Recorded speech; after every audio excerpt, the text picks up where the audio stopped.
Bab 251. Luka pergi mengambil barang bawaannya dengan malas saat sedikit rasa jengkel muncul di wajahnya. Jika bukan karena Clue, aku tidak akan berakhir seperti ini. Namun, semua itu tidak penting lagi. Keduanya kini berada dalam situasi yang sama, dan kepentingan mereka saling terkait erat. Sudah terlambat untuk pergi sekarang. Secercah kebencian terhadap Nicole kemudian muncul di matanya. Itu semua salah Nicole sehingga aku berakhir seperti ini. Jika aku bertemu denganmu di negara ini lagi, lihat saja bagaimana aku akan mengalahkanmu. Clue berjalan keluar dari pintu hotel dan memanggil taksi lalu dia langsung menuju bandara. Duduk di gerbang keberangkatan, dia dengan marah memanggil Miley. Setelah menerima panggilan tersebut, Miley terkejut dan bertanya, "Clue, apakah kamu tidak sedang syuting sekarang? Mengapa kamu punya waktu untuk menelepon ibu?" Suara Clue terdengar dingin. "Bu, di mana putri Paman Daniel, Nicole, sekarang?" Miley bertanya dengan heran, "Nicole, mengapa kamu menanyakan hal itu? Dia bahkan bukan anggota keluarga Riddle. Anda jauh lebih baik dari dia, karena Anda terpilih untuk acara Nachel Holder pada usia 20. Kamu pasti bisa mewarisi kemampuan ibumu dan menjadi aktris terbaik." Clue selalu senang mendengarkan Miley meniup trompetnya, tapi sekarang setiap kata-katanya menembus hatinya, menyebabkan ledakan rasa sakit yang memalukan. Clue mau tidak mau memotongnya, "Bu, berhenti. Katakan saja padaku di mana Nicole berada." Miley terkejut dengan sikap putrinya, namun karena menurutnya putrinya terlalu lelah setelah syuting, dia menghiburnya. "Clue, jangan seperti itu. Anda akan terlihat sangat kasar. Jika kamu lelah setelah syuting, kamu bisa memberitahu ibu saja." Clue tidak tahan lagi dan menutup telepon. Setelah ragu-ragu sejenak, dia menelepon Damien. Begitu panggilan tersambung, suara dingin Damien terdengar dari seberang sana. "Clue, apa yang kamu cari dariku?" Clue mengertakkan gigi dan bercerita tentang masalah kehilangan tempatnya dalam produksi Nachel Holder dan juga duta J.J. Johnston Group. Ia pun menambahkan cerita Nicole yang mengirimnya ke kantor polisi tanpa menyebutkan bahwa dialah penghasutnya. Steve mengira Damien akan sangat marah mendengarnya dan membantunya menghadapi Nicole. Lagi pula, ayahnya sangat tertarik dengan jabatan duta besarnya di Jalan Johnston Group dan selalu menanyakan perkembangan Miley. Sekarang setelah jabatan duta besarnya hilang, dia pasti sangat marah. Dia berharap ayahnya akan membelanya, tapi yang datang dari sisi lain hanyalah keheningan singkat yang tidak jelas. Saat Damien mendengarkan keluhan putrinya, dia mendengar kebencian putrinya terhadap Nicole dalam suaranya. Dia memegangi kepalanya yang sakit saat matanya berbinar saat memikirkan skenario di kepalanya. Berdasarkan perkataan Clue, dia mungkin tidak akan pernah bisa melakukan apapun dengan Johnston. Berkelompok lagi, tetapi Nicole memiliki hubungan yang kuat dengan keluarga Rogers. Selain itu, hingga saat ini, ia belum mengetahui bagaimana Nicole bisa mengenal Tuan Ellison atau tim khusus dan merasa identitasnya sangat misterius. Jika dia tidak bisa mengungkapkan akar masalahnya, dia tidak akan bertindak gegabah terhadap Nicole. Di sisi lain, akan lebih baik jika dia bisa memanfaatkan Nicole dengan baik. Sekitar 12 detik kemudian, dia memikirkan semuanya dan berkata kepada Clue di ujung telepon, "Clue, sebagai sepupu yang lebih tua, kamu harusnya bisa akrab dengannya. Karena Nicole masih muda, jadilah lebih toleran terhadap dia. Jika aku sudah mencapai jabatan yang cukup tinggi, putriku tidak perlu lagi bersedih seperti ini," dia berpikir. Clue tidak pernah menyangka ayahnya akan memberikan jawaban seperti itu. Dia sangat tertekan hingga menggigil, dan suaranya melengking. "Ayah, apa ini? Akulah yang mengganggu Nicole." Bab 252. Ketika Damien mendengar Clue, dia mengerutkan kening. Putrinya pada dasarnya kompetitif, dan apapun yang dia lakukan, dia akan berusaha menjadi yang terbaik. Itu sebabnya dia mendapat pengakuan dari keluarga cabang Rogers, namun sejak saat itu dia mulai kehilangan kesabaran dan menolak untuk menundukkan kepalanya dalam segala hal. Bagaimana dia bisa mencapai hal-hal besar seperti itu? Damien menggelengkan kepalanya, dan suaranya terdengar tegas. "Sudah diputuskan. Buka matamu, jangan tertipu oleh ilusi di depanmu." Bukankah dia selalu jelas tentang apa yang diinginkannya? Untuk hal-hal itu, dia harus mengabaikan sisanya. Ketika Chloe mendengar kata-kata Damien, dia perlahan menjadi tenang sambil merenungkan kata-kata ayahnya dengan cermat. Sesaat kemudian, sepertinya menyadari sesuatu, dia menjawab dengan lembut. Oke. Melihat Chloe mengerti maksudnya, dia menceritakan beberapa hal lagi dengan sangat puas sebelum menutup telepon. Dia melihat arlojinya dan hendak meninggalkan kantor. Dia kemudian melihat Everett berdiri di dekat pintu dengan kepala tertunduk, berpikir. Melihat Damien berjalan mendekat, Everett mengangkat kepalanya, ketaatan terpancar dari wajah tampannya. Ayah, apakah ini telepon dari Chloe? Damien memandang Everett dan mengangguk. Mengapa kamu di sini? Everett memandang Damien dan tersenyum. Bukankah ini waktunya makan siang? Aku hanya ingin makan siang bersamamu, ayah. Damien sedikit mengernyit. Putranya tidak buruk dalam bisnis, tapi dia hanya rata-rata. Di sini dia tidak terlalu fokus pada pekerjaannya dan bahkan punya waktu untuk mengajaknya makan siang. Dia berkata dengan cukup gembira. Ada sesuatu yang harus aku urus, jadi aku akan melanjutkannya. Juga, berapa kali saya harus memberitahu Anda apa yang harus saya hubungi di kantor? Mata Everett meredup. Tuan Riddle, dia menyapa Damien dengan hormat. Hak konten oleh novel drama, org. Damien lalu mengangguk dengan sedikit kepuasan di matanya. Walaupun anak ini tidak berguna, dia masih memiliki satu hal yang baik. Dan dia menurut. Dia tidak membuang waktu lagi dengan yang terakhir tetapi bergegas turun ketika dia mengambil mobilnya dan meninggalkan Riddle Corporation. Everett menundukkan kepalanya setelah ayahnya pergi, merasa sangat sedih. Di keluarga ini, orang tuanya hanya menghargai adiknya, sedangkan dia diperlakukan seperti bukan apa-apa. Tidak ada yang tahu berapa jam telah berlalu, tapi Pak, operasi Riddle Sir, akhirnya selesai. Operasinya sukses, dan Nicole menyerahkan jahitannya kepada Rowan. Dia kemudian keluar dari ruang operasi dan melepas masker dan sarung tangannya. Matanya merah karena kelelahan. Dia membasuh wajahnya dengan air dingin dan mengeluarkan ponselnya untuk memberitahu Miss Emerson dia mengambil cuti 2 hari. Setelah berpikir sejenak, dia pun menuliskan alasannya dengan jelas. Untuk mengobati kerabat yang sakit. Biasanya, 7 hari setelah operasi adalah periode berisiko tinggi, namun di laboratorium Rowan, waktu tersebut dapat dipersingkat menjadi hanya 2 hari. Dia kemudian mengirim Austin dan yang lainnya, meminta mereka menyerahkan pekerjaan rumah yang dia berikan secara online untuk dia periksa, tidak membiarkan mereka melewatkan 1 hari pun. Dia hampir selesai membaca buku pelajaran bersama mereka. Yang tersisa hanyalah mengkonsolidasikan apa yang telah mereka pelajari dan merevisinya. Nicole sedang duduk di kursi sambil memainkan ponselnya. Rowan langsung mendorong Tuan Riddle Sir, yang telah dijahit keluar dari ruang operasi. Nicole berdiri dan turun. Dia mengabaikan tatapan orang lain saat dia mulai mencocokkan sesuatu di atas meja di bagian B di sisi kiri lantai pertama. Dia kemudian membawa sebungkus kecil obat dan menjejalkannya ke tangan Rowan. Bab 253. B0-2, 3 kali sehari.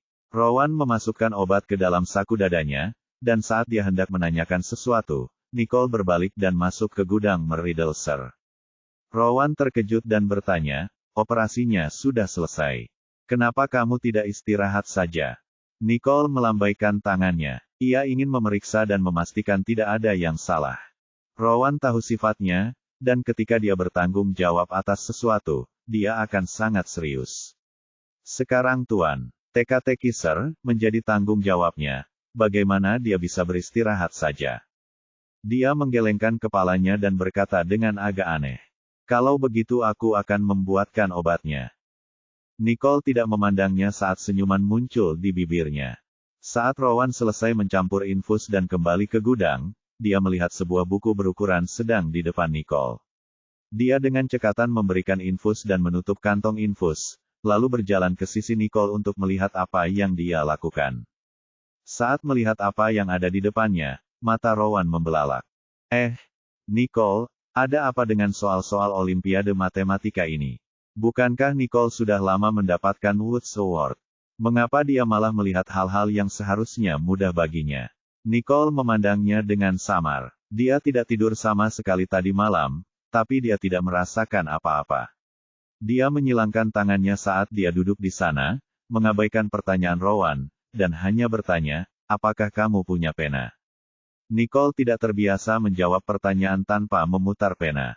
Rowan memutar matanya tanpa berkata-kata. Jawab aku dulu. Aku bertaruh dengan seseorang, jawab Nicole tanpa emosi. Rowan mengangkat bahu dan dengan enggan menerima alasannya. Dia kemudian bergumam sambil keluar, berapa umurmu sekarang? Kamu masih menggunakan pulpen, kamu kolot seperti dulu. Semua orang di laboratorium medis sudah menggunakan pena laser yang terhubung langsung ke korteks optik.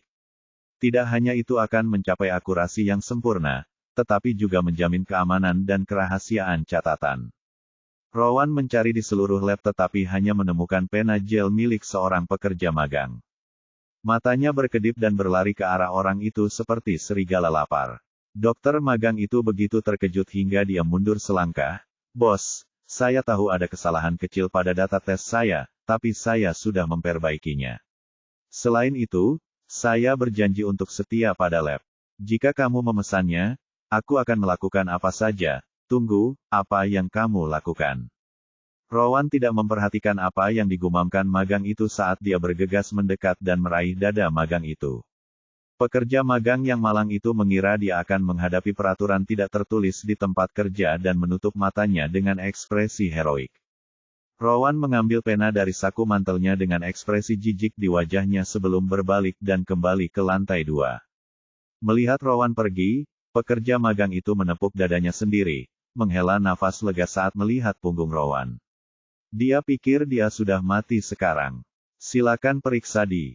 Dengan cepat, Rowan menyerahkan pena itu kepada Nicole, yang duduk di sampingnya sambil memperhatikan Nicole menjawab pertanyaan dengan penuh minat. Nicole memperhatikannya mendekat dan mengerutkan kening. Keluar. Rowan merasa sedikit sedih ketika berkata, kamu jelas tidak perlu melihat pertanyaan-pertanyaan itu. Kita sudah lama tidak bertemu, dan kamu bukan hanya tidak ingin mengejarku, kamu juga ingin mengusirku. Andai saja para pekerja laboratorium mendengar dokter berdarah campuran itu mengatakan sesuatu yang begitu lembut, rahang mereka akan ternganga karena terkejut. Nicole hanya menoleh untuk melihatnya. Ada kilatan di matanya, membawa rasa dingin dan arogansi yang tidak disadari. Apakah ada masalah dengan itu? Bab 254. Rowan segera mundur sambil tertawa. Mari kita bicara seperti orang beradab. Aku akan pergi sendiri. Dia ingat suatu saat dia menghentikan eksperimen Nicole, dan Nicole memberinya tatapan yang sama. Detik berikutnya, dia mengusirnya dari lab. Dia tidak melebih-lebihkan. Dia benar-benar mengusirnya. Rowan terjatuh di luar pintu, seluruh tubuhnya linglung. Dia mencubit ototnya karena tidak percaya, dan ketika dia melihat lengan ramping Nicole, dia mulai meragukan dirinya sendiri. Namun, dia memiliki kesadaran untuk tidak pernah menantang kesabaran Nicole. Perpisahan yang lama agak mengurangi rasa sakit itu saat Rowan keluar dari bangsal dengan ekspresi wajah tanpa ekspresi. Dia belum tidur sepanjang hari dan malam. Dia bukan monster seperti Nicole. Dia masih membutuhkan tidurnya. Nicole mengabaikan Rowan saat dia perlahan memutar penanya dan segera melakukan latihan. Dia tidak punya banyak waktu lagi dan perlu mempelajari algoritma rumit yang digunakan oleh masyarakat umum untuk menghitung hal-hal ini. Lagi pula, soal-soal Olimpiade Matematika Internasional berbeda dengan soal-soal di Hustuaberg. Nicole membuka-buka buku latihan yang telah ditingkatkan ini dengan sedikit ketertarikan di matanya. 2 jam kemudian, dia hampir selesai latihannya. Dia meregangkan tubuh dan mengendurkan otaknya. Namun dia tidak merasa lelah sama sekali. Dia hanya ingin kopi. Dia menatap Tuan teka-teki Sir, sebelum dia. Detak jantungnya berangsur-angsur stabil, tenang dan bertenaga seolah kembali normal. Tapi Nicole tahu betul bahwa bahkan dengan obat-obatan khusus, dibutuhkan setidaknya sampai besok untuk memastikan tidak ada yang salah. Dia meletakkan kakinya di atas meja di depannya saat pikirannya melayang jauh. Cepat atau lambat, seseorang akan meninggal karena usia atau sakit, dan dokter hanya berusaha memperpanjang seluruh proses sebelum waktunya tiba. Jika kejadian seperti ini bisa menimpa kakek yang kehidupannya tercukupi, lalu bagaimana dengan nenek yang usianya tak jauh berbeda dengannya? Berpikir bahwa dia belum melihat Ni Wallace Sir, selama hampir sebulan sekarang, dia menghela nafas pelan. Mari kita cari suatu hari untuk kembali ke Great Oak. Rowan telah tidur siang dan melakukan peregangan saat dia berjalan keluar. Saat melihat wajah Nicole yang tanpa ekspresi, dia terkejut. Itu tidak benar. Kamu tidak sedang menjalankan misi, jadi mengapa kamu tidak beristirahat? Dia berjalan untuk memeriksa tuan, kondisi Riddle Sir, dan menepuk bahu Nicole. Jangan khawatir, operasinya sukses besar, dan obatnya juga bekerja sekarang. Anda tidak harus tinggal di sini. Aku akan mengambil alih, pergi dan beristirahat. Bahkan sebelum kata-katanya terhenti, dia melihat Nicole menatapnya, suaranya agak lembut. Apakah kamu punya kopi di sini? Rowan mengangkat alisnya. Tentu saja americano tanpa gula, kan? Nicole mengangguk sambil menatap Rowan dengan tatapan yang tidak bisa dijelaskan. Rowan melihat rasa jijik dalam tatapannya saat dia membentaknya. Apa yang terjadi dengan Zucker dan Milk dengan Schwarzkopf? Apakah itu masalah yang besar? Saya suka menambahkan gula dan susu ke kopi hitam saya. Apakah ada masalah? Dia begitu cemas sehingga dia melontarkan kalimat langsung dalam bahasa Almaknian. Nicole mengangkat alisnya, dan saat dia menatap wajah Rowan, dia tidak menanggapi amarahnya melainkan menjawab dalam bahasa Almaknian juga, Weis dein Vater du bist hier. Apa ayahmu tahu kamu ada di sini? Rowan menggeleng kesal mendengarnya. Jalinan di kepalanya juga bergetar. Dia memasukkan tangannya ke dalam saku mantelnya, dan ekspresi penolakan untuk membicarakan topik ini muncul di wajahnya. Bab 255. Jangan sebut-sebut dia. Dia bukan ayahku. Nicole tahu bahwa hubungan antara ayah dan anak ini menegangkan, tetapi dia tidak menyangka akan seperti ini. Dia tidak banyak bicara, tetapi menepuk bahunya. Ingat kopiku. Rowan mengangguk saat dia keluar dari ruangan.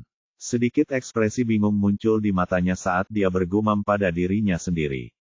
Dia bukan ayahku. Aku tidak punya ayah seperti dia. Tangan di dalam saku mantelnya pun mengepal tanpa suara. Rowan menenangkan dirinya, dan ketika dia mengingat tatapan mata dingin orang itu padanya, seluruh tubuhnya bergetar. Seseorang berjalan melewatinya, dan melihatnya berdiri tak bergerak. Orang itu buru-buru menyapanya, "Bos, kenapa Anda ada di sini?" Rowan membalas dengan cepat dan menjawab bahwa dia baik-baik saja. Dia kemudian menatap orang itu.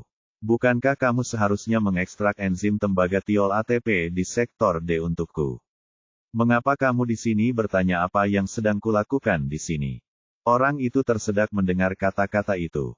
Dia tidak menyangka bosnya akan tahu bagian mana dia dan apa yang sedang dia pelajari dari 100-200 orang di lab ini, jadi dia hanya bisa menertawakannya dan berkata, "Semua orang penasaran dengan wanita cantik yang datang kemarin. Saya mewakili semua orang dari bagian D untuk melihatnya." Semua orang terkejut ketika Nicole melirik ke bawah sejenak kemarin dan tidak dapat melihat dengan jelas seperti apa penampilannya. Harus dipahami bahwa bekerja siang dan malam di laboratorium bawah tanah, mereka belum pernah melihat seekor nyamuk betina pun untuk beberapa waktu. Dan, sebagai pemenang beruntung dari permainan gunting, kertas, batu dari 9 orang yang tersisa di tim D, ia dikirim oleh semua orang dengan rasa iri pada misi mulia untuk melihat keindahan. Namun, tak seorang pun dari mereka menduga hal-hal akan berjalan buruk, dan ia bukan saja tidak melihat keindahan itu, tetapi ia malah bertemu dengan Rowan yang seperti iblis. Rowan mencibir begitu mendengarnya, "Dia bukan orang sepertimu. Mundur sekarang."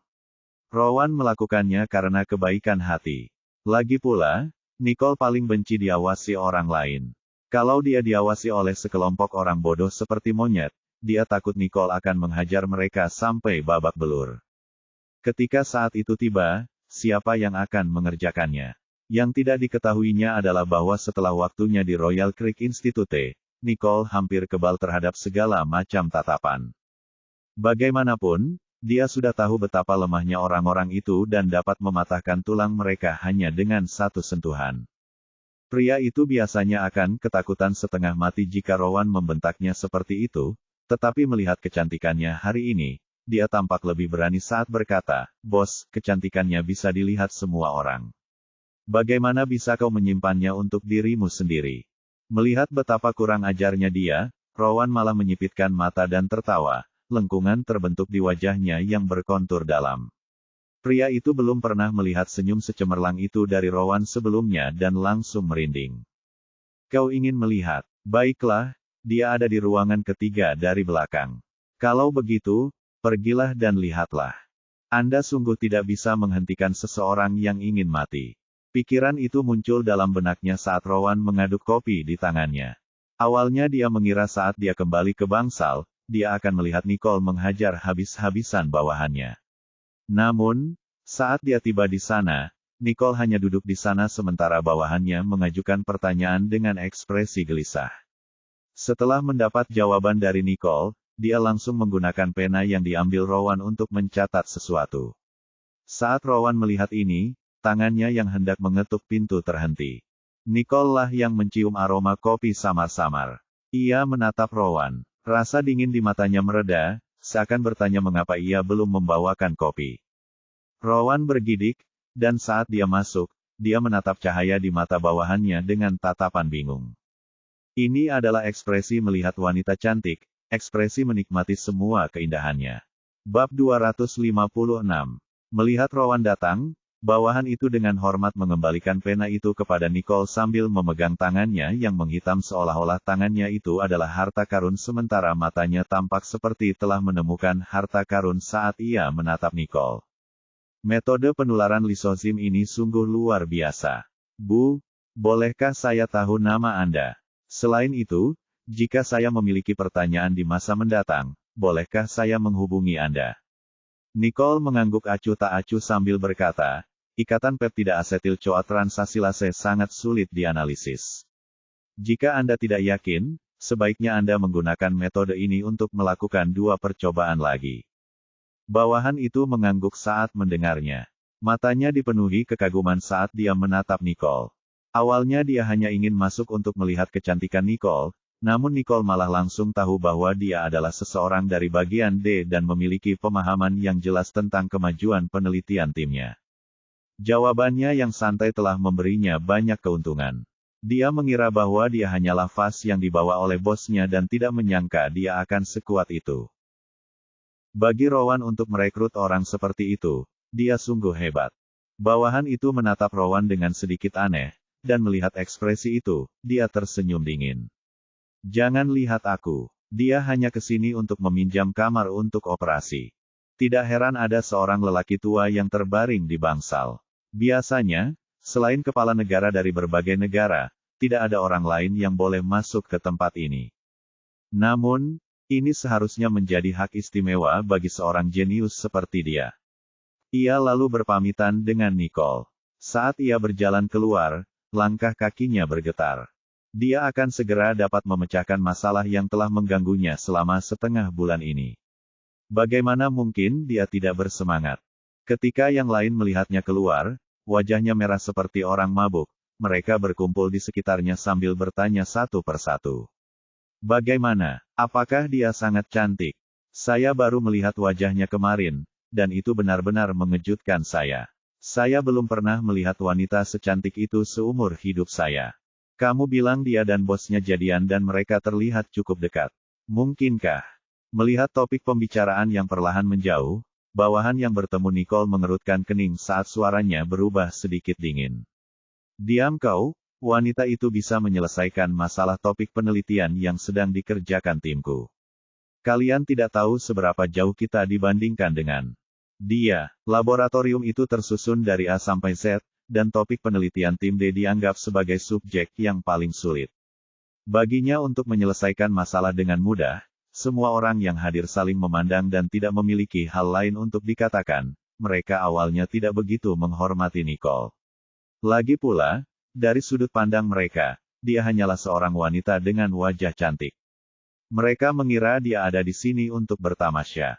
Magang menggunakan hubungannya. Sesaat kemudian, seseorang bertanya, "Jadi, dia benar-benar karyawan baru di sini? Dia ditugaskan di tim mana?" "Tidak, Bos bilang dia ke sini hanya untuk meminjam ruang operasi.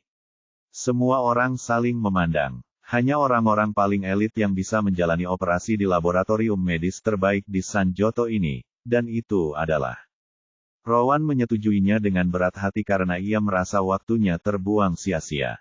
Namun, ia malah mengizinkan wanita ini meminjam tempat untuk operasi. Lagi pula, Rowan sendiri yang mengikutinya, jadi dia pasti yang melakukan operasinya sendiri, kan? Siapa yang pantas mendapatkan kehormatan seperti itu? Operasi apa itu? Sampai bos kita perlu ikut campur. Semua orang buru-buru menatap Victor Hasselhoff, satu-satunya orang yang memiliki informasi itu, dengan tatapan ingin tahu di mata mereka. Bab 257. Dia mengingat kembali apa yang dilihatnya di bangsal dan perlahan mengucapkan suatu tanggapan. Dilihat dari peralatan di bangsal, kurasa itu operasi jantung. Namun, bos kami bilang. Dia berhenti sejenak dan menatap semua orang yang hadir sebelum menjatuhkan bom. Bos kami tidak akan melakukan operasi, dia hanya bertindak sebagai asisten wanita itu. Apa, pikir mereka? Semua orang tercengang. Mereka adalah laboratorium terbaik di Sanjoto, tidak ada rumah sakit komersial yang dapat menandingi mereka. Memiliki Rowan sebagai bagian dari petinggi mereka berarti mereka tidak dapat dihancurkan. Meski begitu, seseorang seperti dia tetap harus menjadi asisten wanita itu. Siapakah wanita ini? Mereka tak kuasa menahan diri untuk bertanya. Beberapa dari mereka menyuarakan keraguan mereka. Anda menggertak. Operasi jantung adalah operasi kelas B. Apakah wanita itu dapat melakukan operasi ini atau tidak adalah cerita yang berbeda. Beraninya Anda mengatakan bahwa bos kita adalah asisten wanita itu untuk operasi semacam itu. Banyak dari mereka menoleh ke arah tim B setelah mendengar kata-katanya. Karena mereka praktis adalah tim terbaik di laboratorium mereka, tidak perlu dikatakan lagi bahwa mereka sangat berbakat. Meskipun tim mereka hanya terdiri dari 4 anggota, semuanya sangat terampil dalam bidang kardiologi. Di laboratorium kami, hanya orang-orang di tim A dan bos kami yang bisa memerintah kami. Pikir mereka.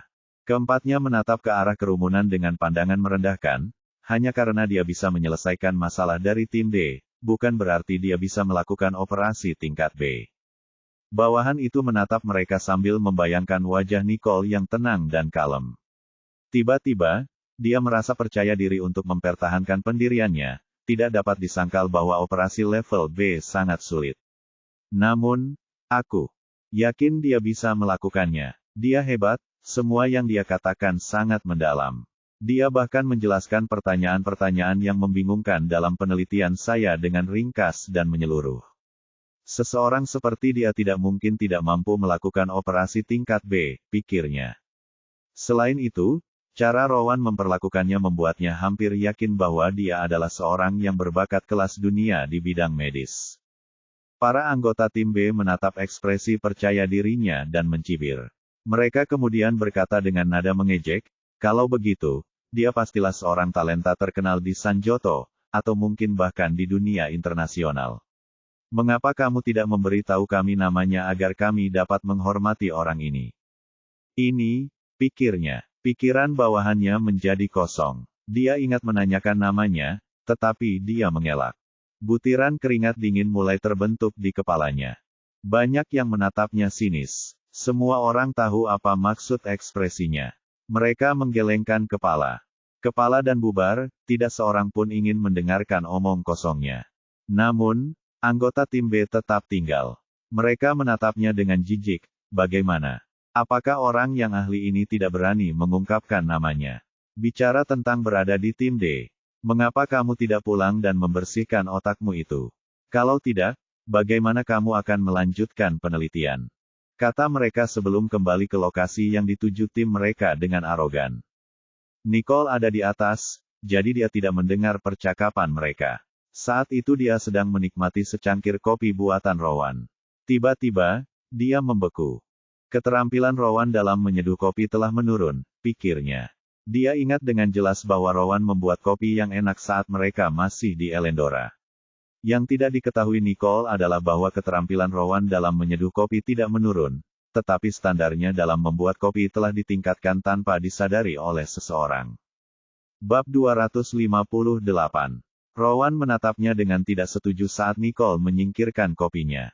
Tepat saat dia akan berbicara, telepon di sakunya berbunyi. Rowan melirik ide penelepon dan memberi isyarat pada Nicole untuk menunggu sebentar. Nicole mengangkat kelopak matanya saat dia melihat sosok Rowan yang menjauh. Meskipun demikian, tidak ada emosi yang terlihat di matanya. Rowan mengakhiri panggilannya dengan sangat cepat dan kembali. Dia sedikit mengernyit, seolah-olah dia sedang memikirkan sesuatu. Nicole, aku punya beberapa tugas untuk dilakukan. Kurasa aku tidak bisa kembali untuk mengucapkan selamat tinggal padamu. Aku akan memanggil seseorang untuk menjaga pasienmu nanti. Nicole tidak setuju, jadi dia mengangguk mengerti. Rowan menatap Nicole, sedikit emosi yang tidak biasa terlihat di matanya. Dia mendesah, siapa yang tahu kapan aku akan bertemu denganmu lagi.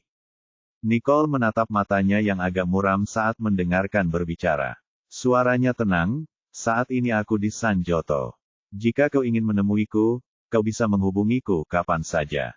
Rowan membelalakan matanya, kenapa kamu tidak bilang saja? Selamat tinggal. Tanpa ragu, dia berjalan keluar pintu. Dia melangkah ke arah Kako dan memberi Nicole lambaian tangan belakang. Nicole sambil tersenyum memperhatikan punggungnya. Shaun saat ini sedang sibuk menyelidiki sesuatu. Dia melihat informasi di depannya dengan bingung. Sesuai permintaan Harvey, dia menyelidiki catatan Nicole sejak dia berada di Gritok. Dia mengamati catatan yang tampak biasa-biasa saja dengan saksama. Semakin biasa sesuatu terlihat, semakin gelap rahasia yang disembunyikannya. Dia membaca sekilas informasi itu. Awalnya, dia benar-benar percaya bahwa Nicole bukanlah orang yang luar biasa.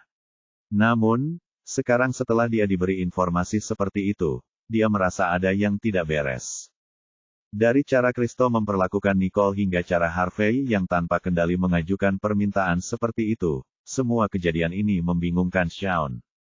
Ia meraih teleponnya dan menelepon Harvey. Saat sambungan telepon tersambung, terdengar suara dingin dari ujung telepon. Ada apa? Shaun mengerutkan kening. Ia langsung merasakan bahwa Harvey sedang tidak dalam suasana hati yang baik. Meskipun demikian, ia tetap harus memberitahukan hasil penyelidikannya. Saya sudah melihat semua rekaman Nicole di Gritok. Saya tidak melewatkan apapun, tapi... Harvey membukakan pandangannya sedikit. Ia duduk di tengah bangsal yang usang. Ia menatap kertas dinding berwarna kuning pucat, kertas dinding itu dulunya tampak nyaman tetapi sekarang sudah compang camping dan bernoda jamur tipis. Di seberang Harvey ada seorang pria parubaya yang lemah dengan mata tak bernyawa. Pria itu melingkari di ujung tempat tidurnya dan tidak melihat Harvey, yang duduk di dekatnya. Dia hanya melihat langit di luar jendelanya. Harvey memandang dan bertanya dengan lembut, tapi apa? Shaun menggertakkan giginya sebelum melanjutkan, kelihatannya agak terlalu biasa, aku punya ketebalan bahwa itu tidak asli. Seseorang pasti telah mengubah rekaman Nicole, pikirnya. Harvey membuka matanya untuk menatap Shaun seolah-olah dia menyadarinya. Dia terkekeh, apakah? Menurutmu siapa yang melakukannya? Karena Shaun membicarakan hal ini di hadapanku, dia pasti punya kualitas yang buruk, pikirnya. Seperti yang diharapkan, Shaun terdiam setelah mendengar pertanyaannya. Ia kemudian berkata dengan sedikit kesulitan, Harvey, semua petunjuk ini mengarah ke keluarga Ellison. Bab 259. Informasi ini mengejutkan Harvey. Tubuhnya menjadi kaku meskipun tidak terasa. Harvey butuh waktu 1 menit untuk menghentikan pikirannya yang berkecamuk. Ia memejamkan mata sejenak. Ketika ia membukanya sekali lagi, matanya diwarnai dengan sedikit emosi yang tak terlukiskan. Shaun, berhentilah menyelidiki untuk saat ini. Harvey menatap pria parubaya di depannya, ekspresi tenang pria itu tampak seolah-olah dia sedang menertawakan luapan emosinya. Genggaman Harvey pada ponselnya semakin erat. Namun, dia terus berbicara dengan nada lembut. Yang harus kau lakukan adalah mengawasi keluarga Rogers. Tunda urusan lainnya. Shaun mengerti makna di balik kata-katanya. Dia terdiam sejenak. Tapi Harvey, aku juga ingin tahu, Ini adalah salah satu kesempatan langka di mana dia membantah Harvey. Cukup, Harvey tidak dapat menahan rasa haus darah yang muncul di matanya. Seolah-olah ada binatang buas yang tidak terkendali terkunci di dalam tubuhnya, dan binatang buas itu mulai gelisah oleh sesuatu yang didengarnya. Shawn Rogers, jangan menguji kesabaranku. Dia membantunya kembali ke keluarga Rogers dan mendapatkan kepercayaan Christo Rogers. Tentu saja, dia juga bisa mengubahnya kembali menjadi anak haram yang hina dan membuatnya hidup dalam rasa malu selama sisa hidupnya. Selama beberapa saat, Shawn terdiam di ujung telepon. Jari-jarinya memutih karena terlalu lama memegang telepon. Tidak seorang pun tahu konflik emosional seperti apa yang sedang dialaminya. Ia menatap kamar yang mewah dan nyaman itu dan banyaknya pelayan. Akhirnya, ia menjawab dengan susah payah seolah-olah ia sudah mengambil keputusan. Aku akan menuruti apa yang kau katakan, Harvey. Sekali lagi, dia tunduk kepada iblis. Bunyi bip dingin terdengar dari ujung lain, menandakan berakhirnya panggilan. Shawn meletakkan telepon di tangannya dan melihat potongan-potongan kertas yang tergeletak di depannya. Ia kemudian menyapu kertas-kertas itu ke tempat sampah tanpa emosi. Akan tetapi, tinjunya terkepal erat.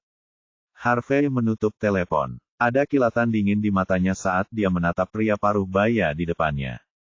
Ia berdiri sambil menyeringai. Kemudian, ia perlahan berjalan ke arah pria itu sambil tanpa sadar mengusap kancing manset di lengan kanannya.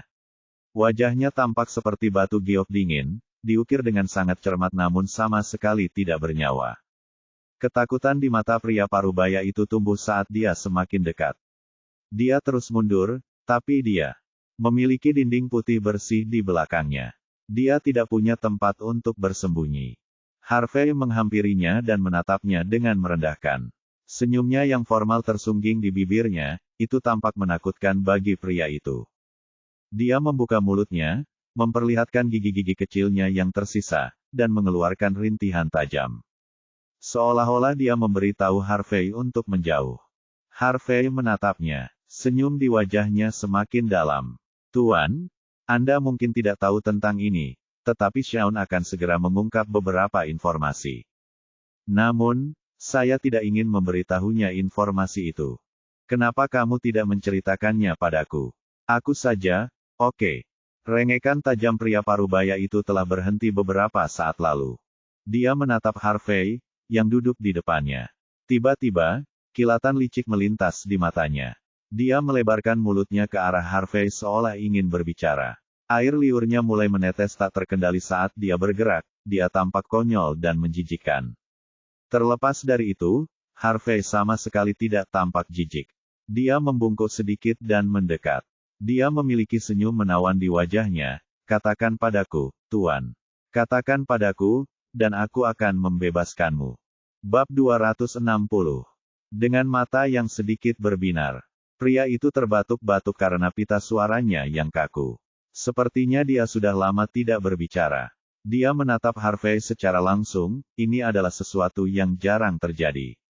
Dia kemudian mengulurkan tangannya dan memberi isyarat agar Harvey mendekat. 3 kuku jarinya hilang dari jari tangan kanannya yang terulur. Darah di jarinya telah mengering, tampak menakutkan dan mengerikan. Harvey tidak tergerak. Dia memandang pria itu, yang sepertinya sudah sadar. Dia perlahan mendekati pria di depannya. Kilatan licik muncul di mata pria itu ketika dia melihat wajah Harvey semakin dekat. Dia membuka mulutnya dan menggigit keras wajah tampannya. Di sisi lain, Harvey tampak seperti itu. Dia memandang pria di depannya. Apa yang baru saja dia lakukan sepertinya telah menguras seluruh energinya. Pria itu jatuh ke tempat tidur dan sekarang terengah-engah.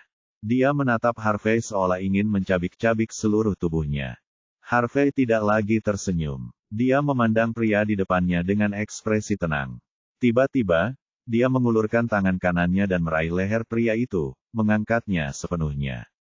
Aku berani mendekat karena aku yakin kamu tidak akan mengancamku.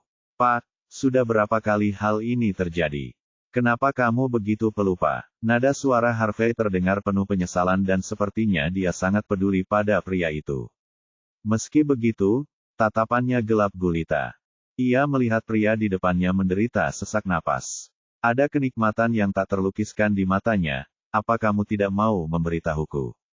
Apa kamu tidak bosan dengan hari-hari seperti ini? Apa kamu tidak ingin dilepaskan? Pria itu melebarkan matanya dan menatap Harvey. Dia ingin berteriak padanya, tapi Harvey tidak bisa bicara. Dia hanya bisa mengeluarkan suara terengah-engah sambil terus mencongkel tangan Harvey dengan kedua lengannya yang cacat. Sementara itu, tidak ada satupun urat nadi yang menonjol di tangan Harvey, tangannya masih mulus meski mengeluarkan banyak tenaga. Sedikit keputusasaan terlihat di mata pria itu. Aku tidak ingin mati. Meskipun keadaan sudah sampai pada titik ini, aku tidak ingin kebebasan yang dia bicarakan. Selama bertahun-tahun, aku telah memahami karakter Harvey dengan sangat baik. Jika dia mengetahui hal itu, saya harus menemukan cara yang aman, dia berpikir.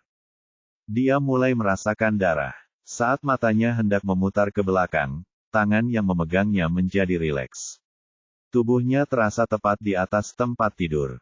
Itu terlalu ringan, rangka tempat tidur logam bahkan tidak berderit.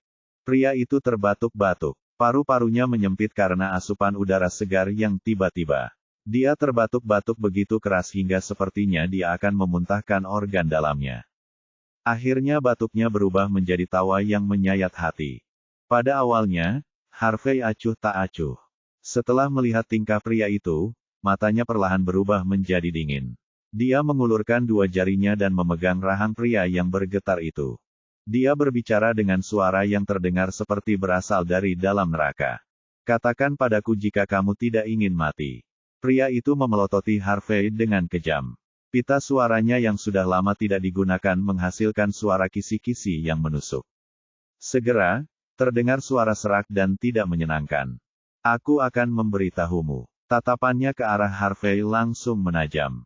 Lalu, dia terbatuk dan berdeham sebelum menambahkan, aku tidak akan memberitahumu, aku tidak percaya padamu. Aku tidak akan memberitahumu apapun. Matanya yang terus bergerak penuh kegembiraan. Dia memelototi Harvey dengan apa yang tampak seperti provokasi.